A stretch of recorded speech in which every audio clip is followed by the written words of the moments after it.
Yeah, the man I talk about red, gold and green. You know them really? Why, before me forget, you know, because I don't want nobody cuss me, you know. We had a very hectic, last week was very hectic for me.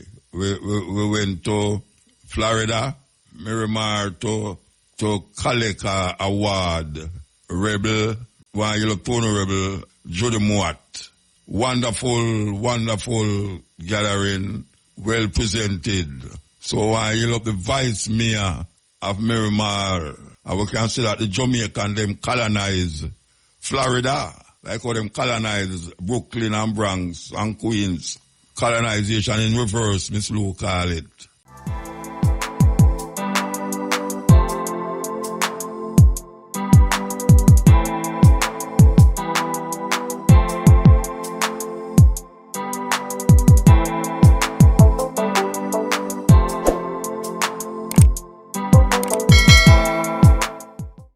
Why you up there?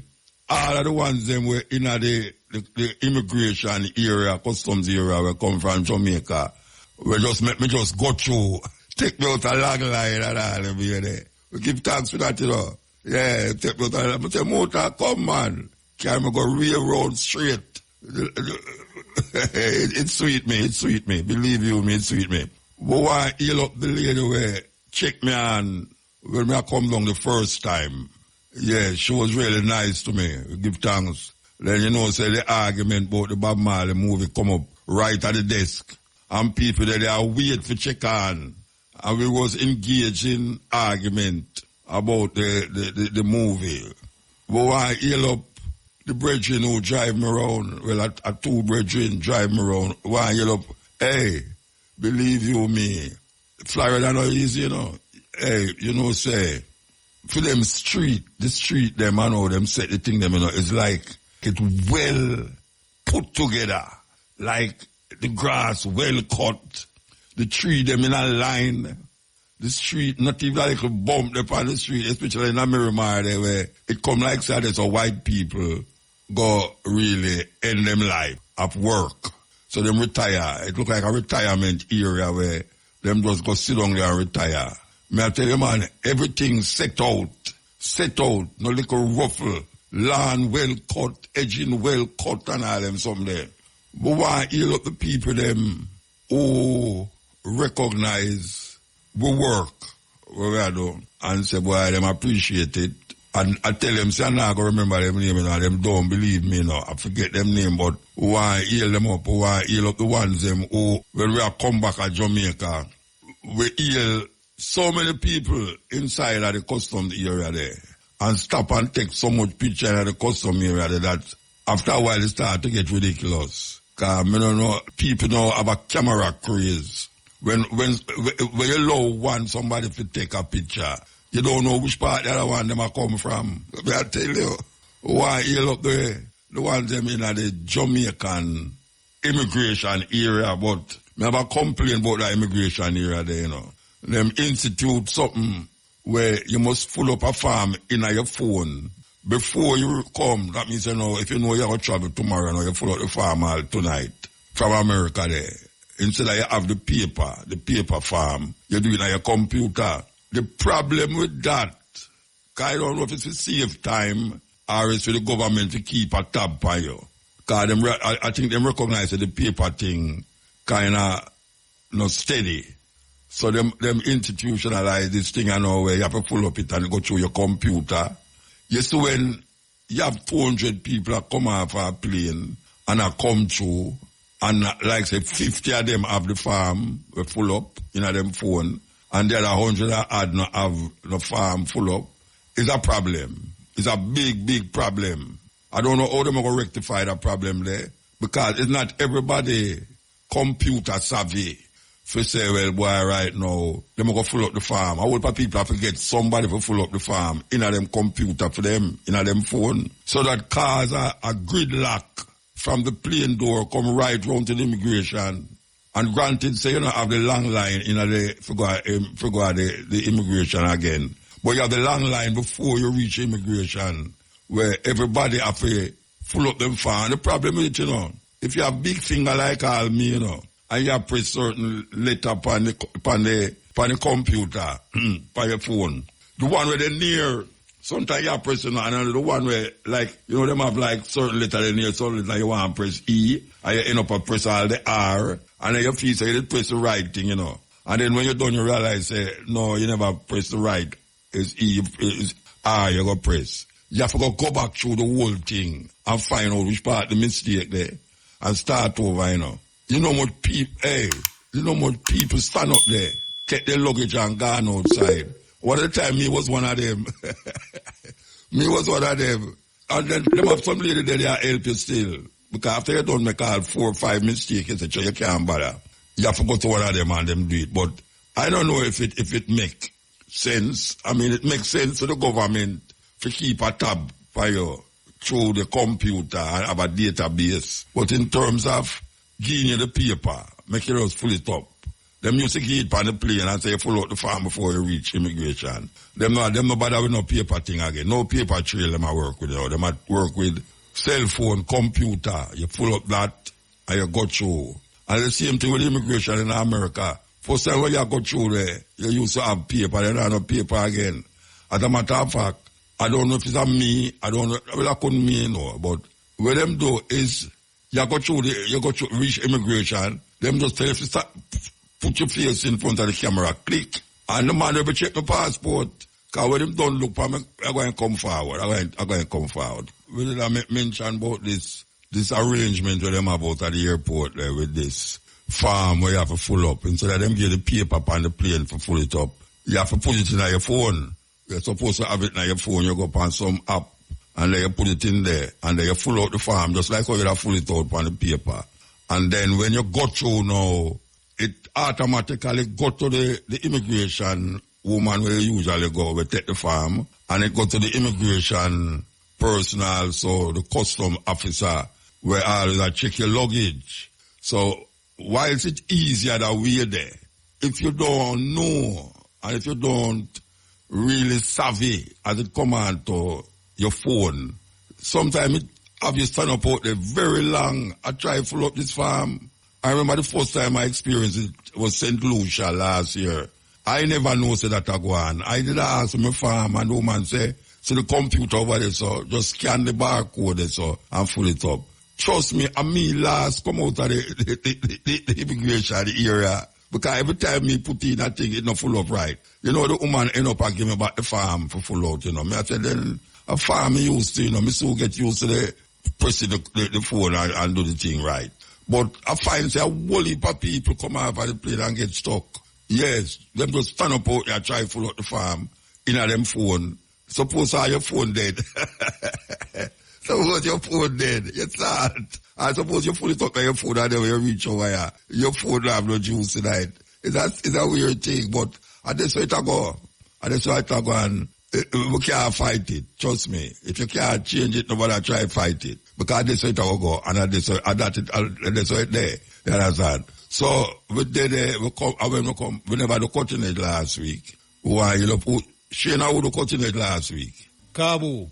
When me ask that first, me should have don't say it no, but sometime I will remember do it, but why you love Cabo for still on far away again, yes? So, you know, so come back Thursday morning, and we do the stepping razor. Thursday and then Friday, we want to heal up the student them from church, teachers, college, and the teacher them put we in our church for talk to about 200 trainee teacher. That was Friday. Thursday we do the stepping razor. Friday we go to Mandeville and we talk to the student them, very responsive student them who want to heal them up, the new teachers them will go out there for come teach the children them. Them want to talk about Marcus Garvey philosophy. And then Thursday, that was Friday. And then Saturday, we gone to Florida again. I tell you them have a whole week of reggae month celebration in Florida. And Black History Month. And we want to heal up Ian from Inner Circle, who hosted the first time in that park there. And we want to heal up Warrior King and his wife. Why you love Warrior King? And me say Iba Mar, a long time I don't say Iba Mar. Iba Mar look like in Ghana foreign go live. So we want to heal up Ivamar. And we want to heal up Pablo Black. Oh gosh, man, when I see Pablo Black, man, I say, yes. I'm a brethren from 12 tribe, from them time there. You know, Pablo Black is a man who's good with all the steel pan vibes there, you know. Yes. So we want to heal up Pablo Black.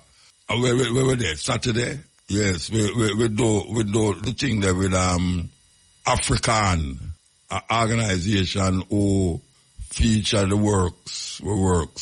And I want to heal up all the people that I say I don't remember the name of the people. There are too much people to name I remember. But I want to heal up all of the ones them who turn out Sunday night. Yes, Sunday night. And then you know, so we come forward again. And we're there with you. Wednesday night. Very hectic week, I must say. It was worth it. It was worth it to see all these people who we never see so long. Because a long time we don't really stop at Florida. We usually just are in transit in Miami and gone somewhere else. But we actually did there. We want to heal up all the ones them, all the cutting edge ones them who say, yeah, the cutting edge, I feel them breakfast that on the YouTube. So we give thanks. Well, this is Black History Month still. And we want to, you know that, says Black History Month.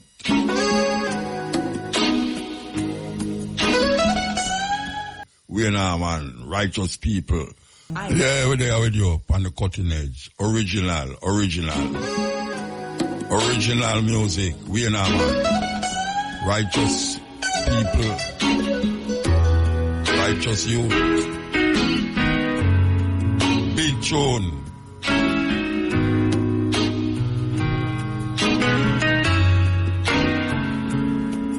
When I tell you that times are getting critical, I don't want you to worry. No, I never want you to fret. There is nothing going on that's scientific. A few old parasites who wanna run things to a wreck. But if you think Jaja is sleeping, then you better think twice. He takes me to the edge, the cutting edge. It's Mutabaruka on IEFM.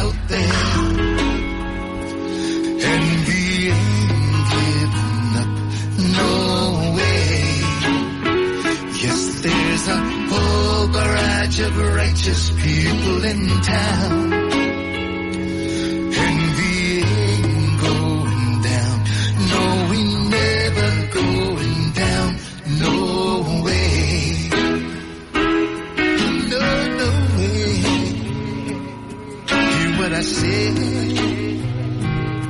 'Cause you know we're ready. When I tell you that times are getting serious, it's just because I want to put my people on alert. There are just a few old parasites acting furious, and I don't want to see the little children getting hurt. But if you think Jaja is sleeping, then you better think twice. 'Cause he would have never let them devil mush them paradise. When there's a whole barrage of righteous youth man out there, and they ain't giving up, no way. Yes, there's a whole barrage of righteous people in town. And we ain't going down. No, we're never going down. No way. No. What a sweet music, man. What a sweet music. Righteous people. And we're gonna fight down the evil. Oh, no. We ain't gonna make them win. Because we're never giving in. No way. Yes, me I tell you, sweet. So, the war in the Gaza area there, I get terrible. Can you imagine the Israeli them push the people them down in the south? Like over 1 million people. And when the people them go down in the south, them a bomb the place still and then push them in another little place now. And now them a say the people them have to move. Cause them have to go bomb the south too. And the place that them a tell them to move going on, it's like from down at Kingston, not even to come up here, so. Not even to come up at Stone Hill, so. Because from down at Kingston, Wharf to up here, to more than 12 miles that, I think.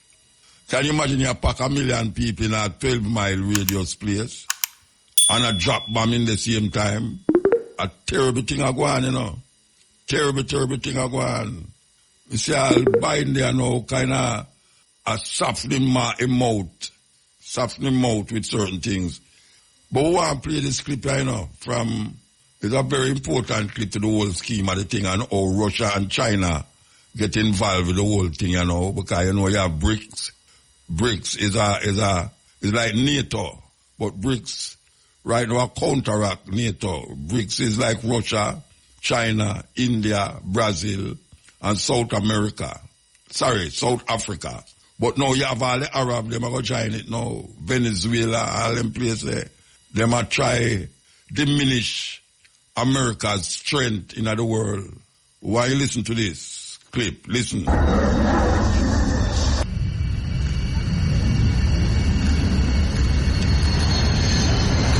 Welcome to USS Global. Increasingly complex events in the Middle East are playing a major role in shifting global balances. Russia and China's influence in the region and their proximity to Iran, as opposed to the U.S. and Israel's joint Middle East policies, have become crucial to international power dynamics. The recent Israeli army raids and airstrikes in Rafah, the Gaza city bordering Egypt, have drawn global attention to this region. Hundreds of thousands of Palestinians have been trapped in Rafah as the Egyptian army deployed heavy weapons and tank troops to the Rafah border and set up roadblocks along the border, raising tensions in the region. It was recently reported that the Egyptian army recently deployed various elements of the 4th Armored Division of the 3rd Field Army's 3rd Field Army, consisting of more than 40 M1A1 Abrams and M60A3 Patton main battle tanks, as well as YPR 765 infantry fighting vehicles to the border between Egypt and Palestine. Egypt also deployed military trucks and armored vehicles carrying a large number of missiles to the Rafah border. However, these measures were not enough to prevent Israel from attacking Rafah. After the Israeli airstrike on Rafah the other day, Egypt raised the alert level even higher, and China and Russia issued sharp warnings to Israel. China in particular made sharp statements calling for an immediate ceasefire and halt to the war in the region. China called on Israel to halt its military operation in the southern Gaza city of Rafah as soon as possible, and warned of a serious humanitarian catastrophe if the fighting does not stop. China opposes and condemns actions that harm civilians and violate international law, the Chinese Foreign Ministry said in a statement.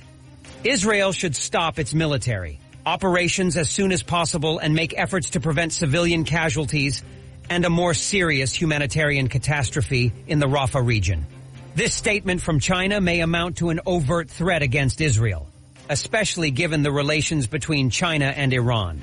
In particular, the United States' support for Israel and China's growing regional influence may mark an important breaking point in international relations. While shaping the balances in international relations, this situation also increases its impact on the resolution of regional conflicts. In this respect, China's growing influence in the Middle East has the potential to become an important factor in global politics and economics. Israel has not yet responded to the Chinese Foreign Ministry's statement. However, it should be noted that there is already a U.S.-led effort to broker a ceasefire between Israel and Hamas.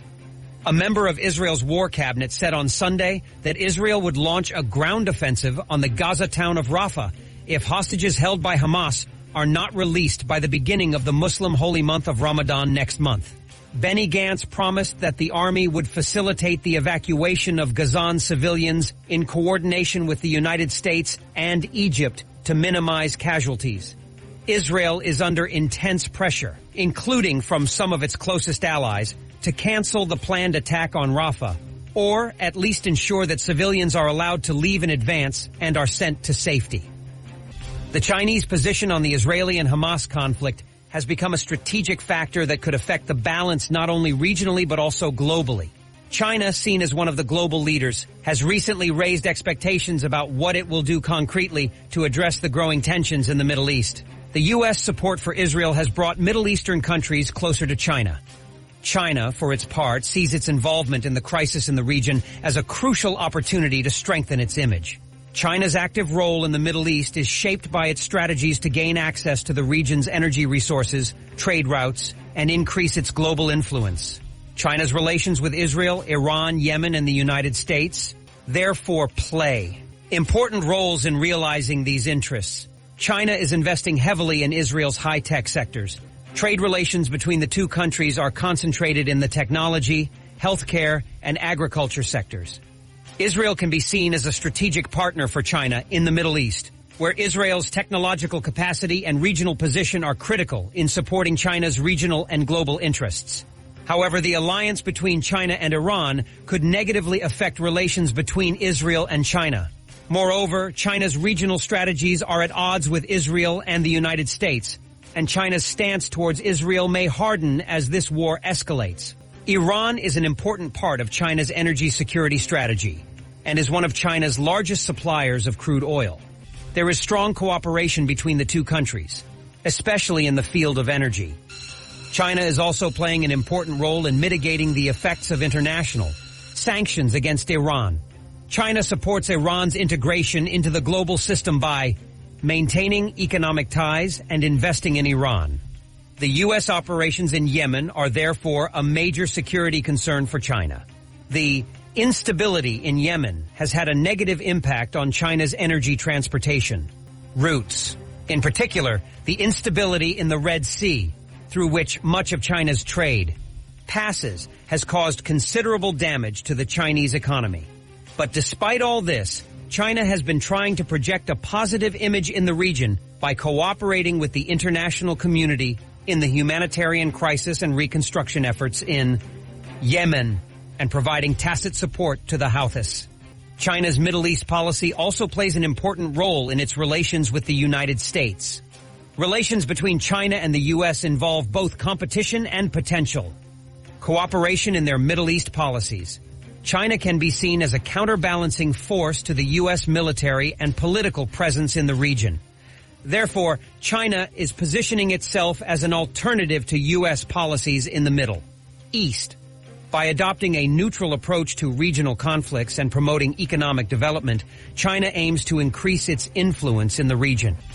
In March 2023, Wang Yi, the former Chinese foreign minister who had just brokered a peace deal between Saudi Arabia and Iran, stood between his two counterparts and was firmly in control.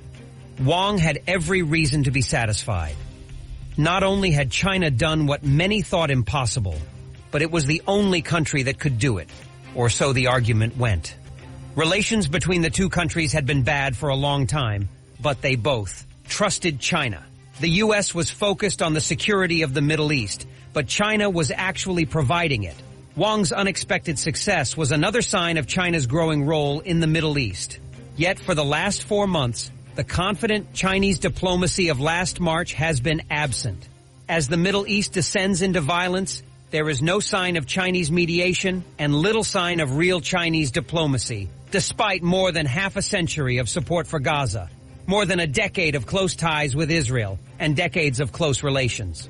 More importantly, as 3 months of Houthi attacks on Red Sea vessels hit Chinese trade and began to strangle some of China's regional partners, Beijing often seemed unable or unwilling to act diplomatically, militarily, or economically to advance its own broader interests. China likes to present itself as a rising global power and likes to irritate the United States for lagging behind in its global ambitions to secure peace and prosperity.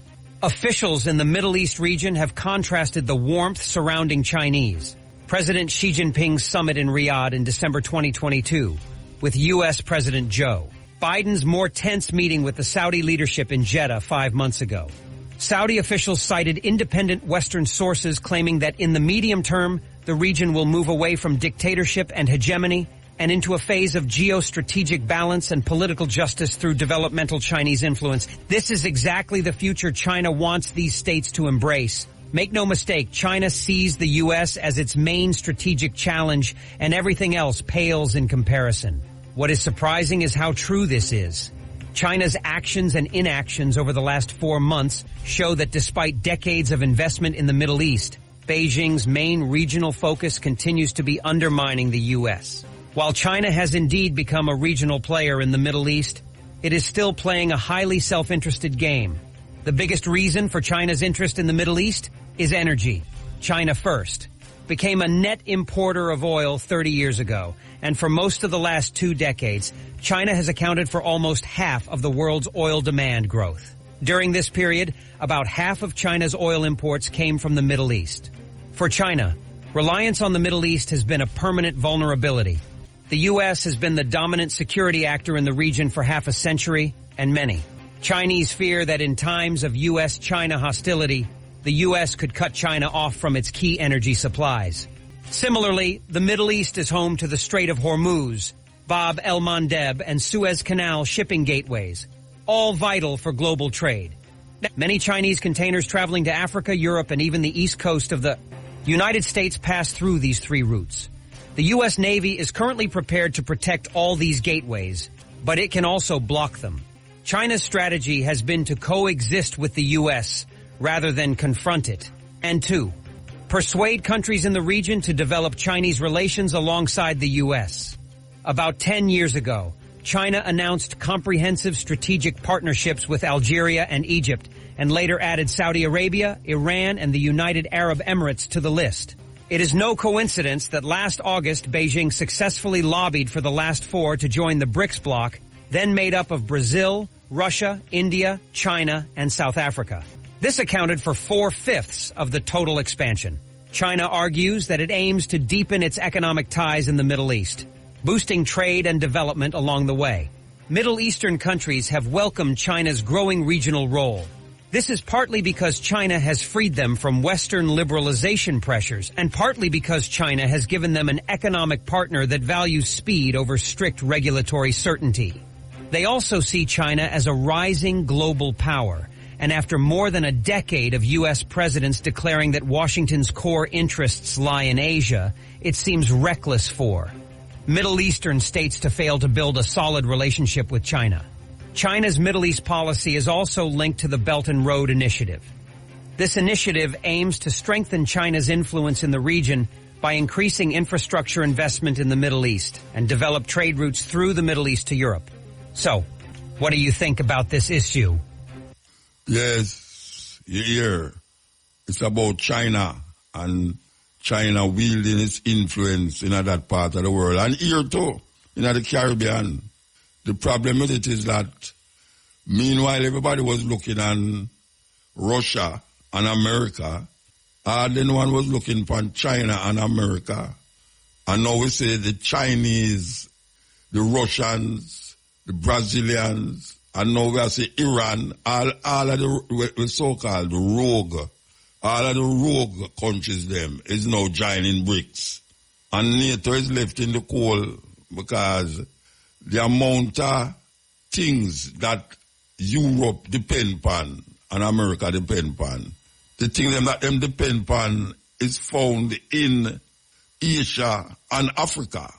That is why China run go there now, go build up this and build up that and build up that, because them say the importance of the mineral resources there. So, and meanwhile America they try hold on upon it, but the people them now reject the leaders, as we can see in Nigeria, Mali, Algeria, and Tunisia and all these countries in North Africa.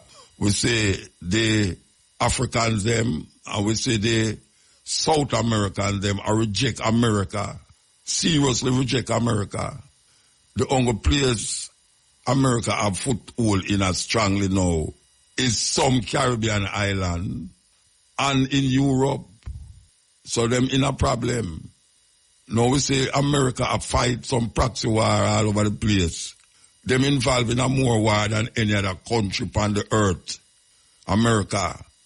So them say them not fight no war in Ukraine, but it's them a fight the war because right now Ukraine is a big problem because them not get no money. The Congress not send no money quick time enough. Israel still get armed by America with ammunition and guns and rockets and all them something there.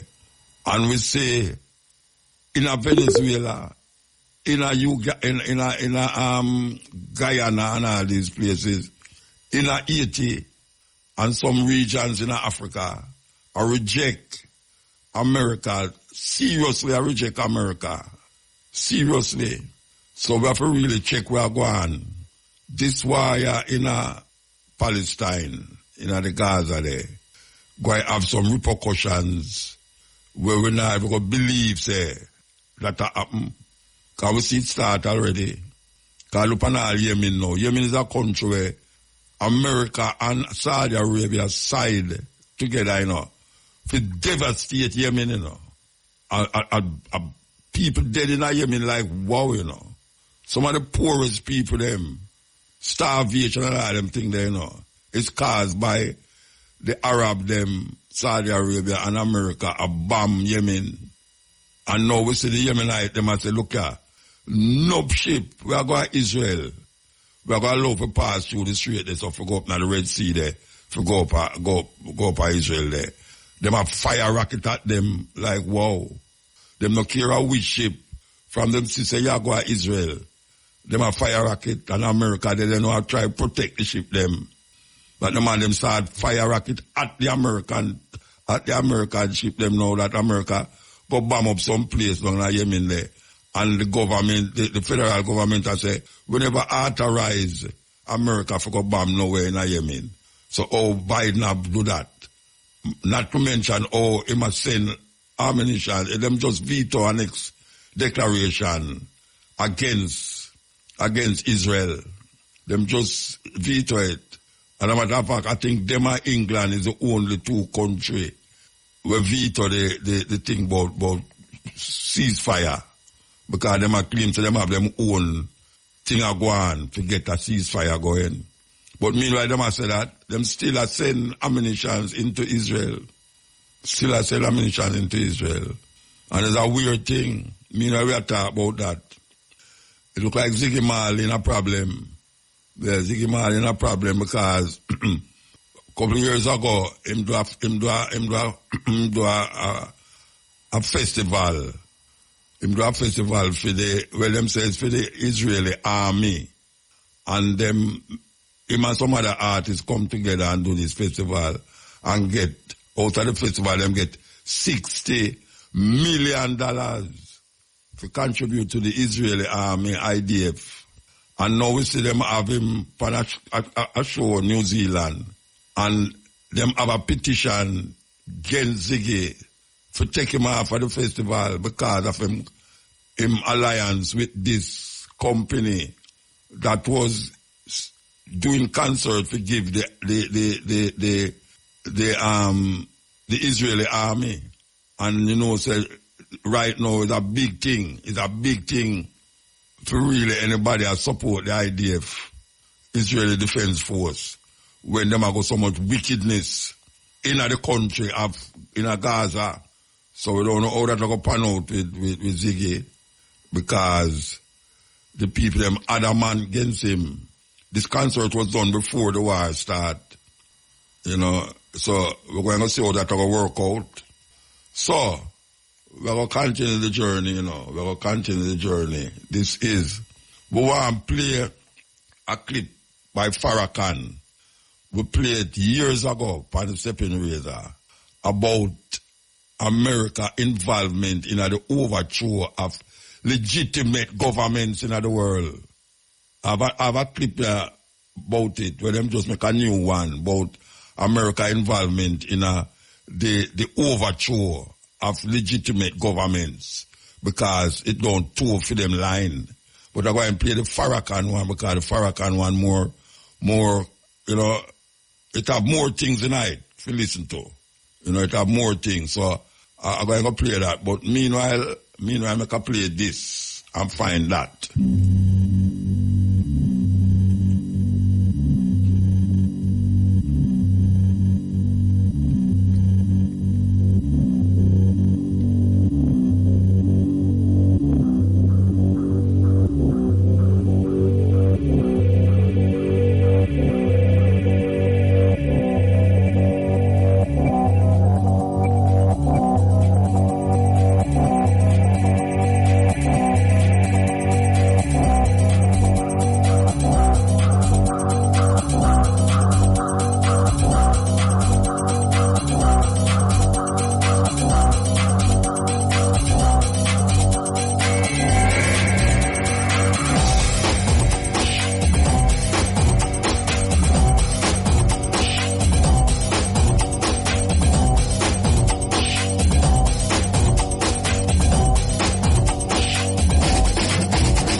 Less about the four and talked about the women I adore.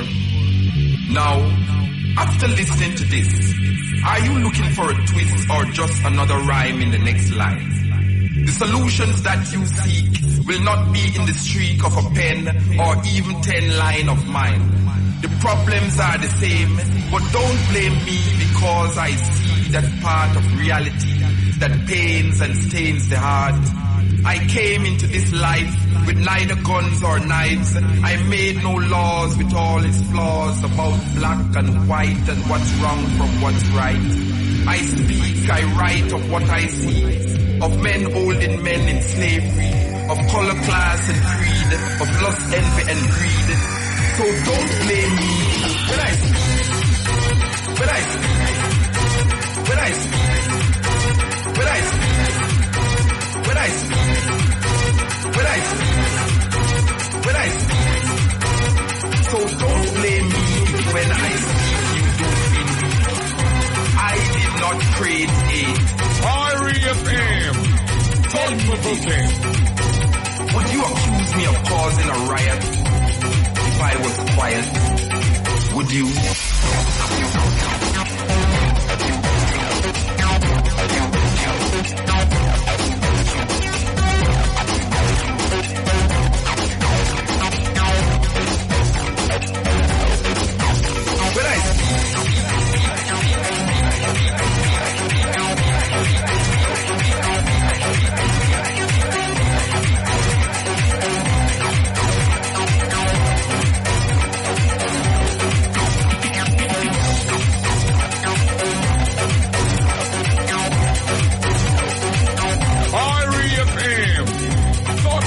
Always smoking.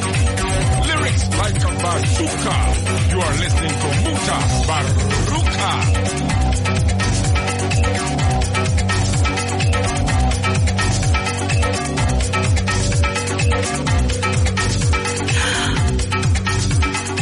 He takes me to the edge. The cutting edge. It's Mutabaruka on Irie FM. Solutions that you seek will not be in the streak of a pen or even 10 line of mine. The problems are the same, but don't blame me because I see that part of reality that pains and stains the heart. I came into this life with neither guns or knives. I made no laws with all its flaws about black and white and what's wrong from what's right. I speak, I write of what I see, of men holding men in slavery, of color, class and creed, of lust, envy and greed. So don't tell me this. You accuse me of causing a riot. If I was quiet, would you? When I speak,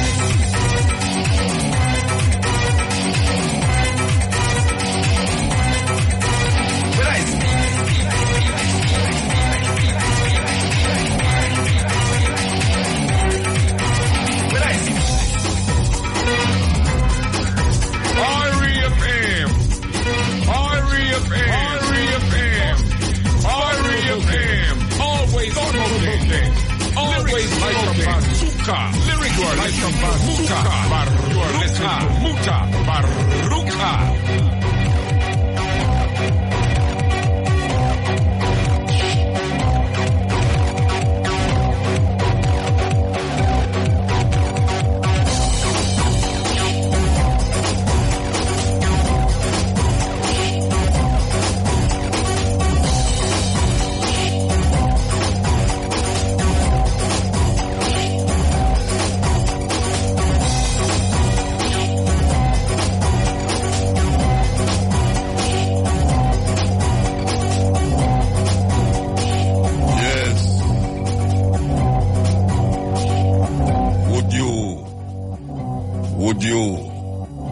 Would you accuse me of causing a riot if I was quiet?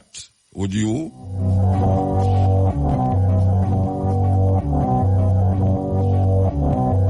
Would you?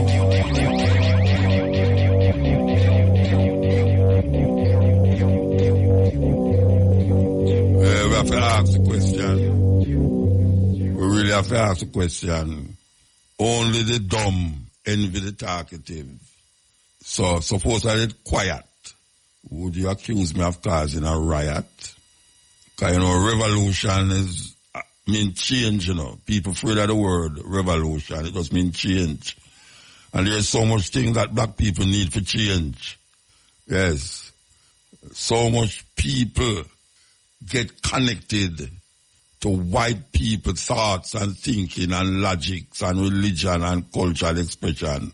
Them clothes, them food, all these things grab black people. We need a revolution.